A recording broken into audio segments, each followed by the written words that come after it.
মাল আউট হয়ে যাবে গল্পটা শুনলে। বাবা বাড়িতে আমাকে পেয়ে তার মেশিন আমার ভিতরে দিতেই আমি উফ আহ বলা শুরু করলাম। আমার স্ত্রী একটি অসুখের কারণে চলে গিয়েছিলেন, যার কারণে আমি প্রচণ্ড আঘাত পেয়েছিলাম। আমার একমাত্র মেয়ে ছিল, তার নাম ছিল সোনম। সোনম দেখতে খুব সুন্দর ছিল। যখন আমার স্ত্রী চলে গেলেন, তারপর আমি আমার মেয়ের দিকে ঠিকমতো নজর দিইনি, আর হঠাৎ করেই সে বিয়ের বয়সে পৌঁছে গেল, আমি টেরও পাইনি। আমার মেয়ে সাধারণ আর সহজ সরল ছিল। সে ঘরে সালোয়ার পরত আর বাইরে যাওয়ার সময় জিন্স আর টপ পরত। এখন আমি তার দেখভাল করা শুরু করেছিলাম, কারণ তরুণী মেয়েদের দিকে তরুণ ছেলেদের নজর সব সময়ই থাকে। আমি স্পষ্ট জানতাম তারা মেয়েদের তাদের জালে ফাঁসিয়ে তাদের যৌবন নষ্ট করে দিতে চায়। আমার মেয়ে এত বড় হয়ে গিয়েছিল, কিন্তু এখনও যদি তার কোনো কষ্ট হতো সে আমার গলা জড়িয়ে ধরে, আর যখনই কোনো ভালো কথা বলতে হতো সে লজ্জা না পড়ে আমার কোলে ছোট বাচ্চার মতো চলে আসত। প্রথম প্রথম তো আমার মেয়ে সম্পর্কে কোনো অদ্ভুত ভাবনা আসেনি, কিন্তু পরে যখন সে বড় দেখাতে লাগল, আমার মনে অদ্ভুত অদ্ভুত ভাবনা আসতে শুরু করল। একদিন আমি আমার মেয়েকে আমার ঘরে কাঁদতে দেখলাম। আমি তার কাছে গেলে সে তার চোখের জল মুছে ফেলল আর চুপচাপ সহজ সরল হয়ে গেল। আমি বললাম, মা, কি হয়েছে? কিন্তু সে বলল, কিছু না বাবা, আমি ঠিক আছি। আমি জানতাম, মা, তুমি কাঁদছিলে, আমার থেকে লুকিও না, আমি তোমার বাবা, তোমার থেকে কি লুকানো। এখন তো আমরা দুজনেই রয়ে গেছি, যারা একে অপরের সহায়। আমার মেয়ে নিচু নজরে বলল, বাবা, এমন কিছু না, শুধু মায়ের স্মৃতি মনে পড়ে গিয়েছিল, তাই কেঁদে ফেললাম। মা, যা হওয়ার তা হয়ে গেছে, এটা সব ঈশ্বরের ইচ্ছা, আমরা এতে কিছুই করতে পারি না। আমারও তোমার মায়ের স্মৃতি খুব মনে পড়ে, কিন্তু কি করব?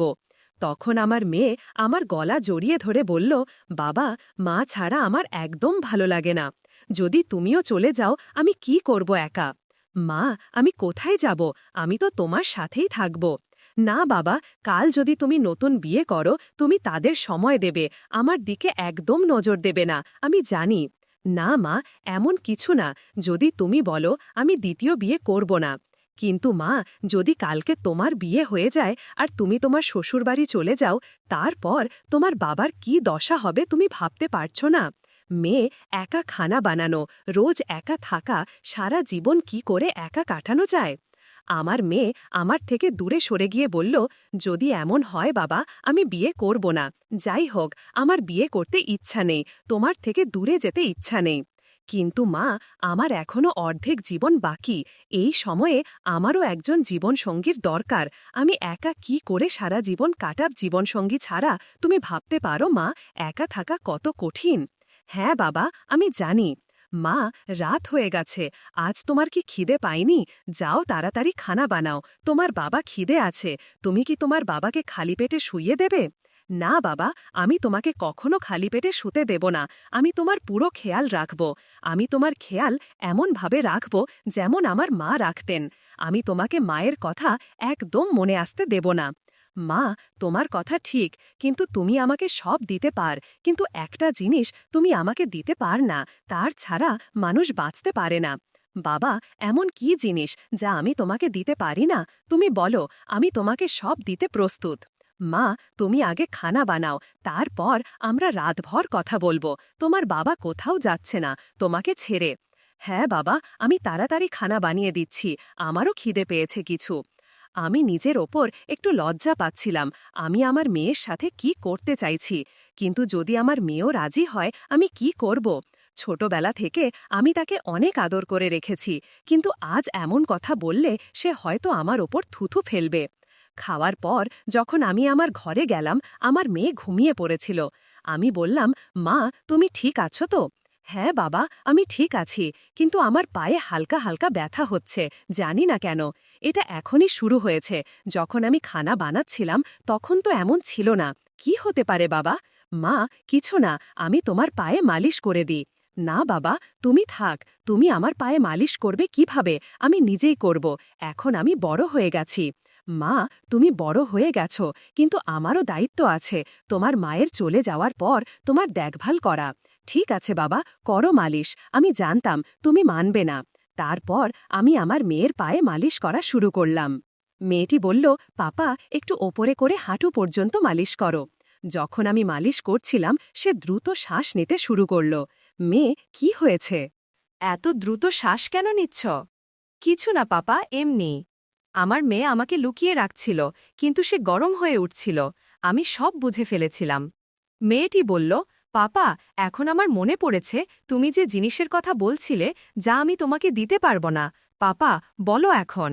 আমি সেই জিনিসের দিকে ইশারা করে বললাম, মেয়ে তুমি আমাকে দিতে পারবে না। পাপা আমি কিছু বুঝতে পারছি না, আরেকবার বলো। মেয়ে সেই জিনিস যা প্রত্যেক পুরুষ তার স্ত্রীর কাছ থেকে পায়, জীবনের পরম সুখ। পাপা তুমি কি এই কথা বলছো? সে ইশারা করে বলল, হ্যাঁ মেয়ে, আমি এই কথাই বলছি। কিন্তু পাপা আমরা তো বাবা মেয়ের সম্পর্কে বাঁধা। এমন অবস্থায় আমি তোমার সাথে এটা করতে পারবো না। পাপা এটা সমাজে ভুল বলে বিবেচিত হয়। মেয়ে এই জন্যই তো আমি বলছিলাম যে আমি নতুন বিয়ে করব, যাতে আমি সেই সুখ পাই যা একজন স্ত্রী দেয়। না পাপা, আমার থাকতে তুমি নতুন বিয়ে করবে না। যদি এটাই কথা হয় তাহলে আমি তোমাকে দিতে প্রস্তুত আছি। মেয়ে কাউকে বলো না, না হলে আমাদের রহস্য ফাঁস হয়ে যাবে। পাপা আমি কাউকে বলবো না।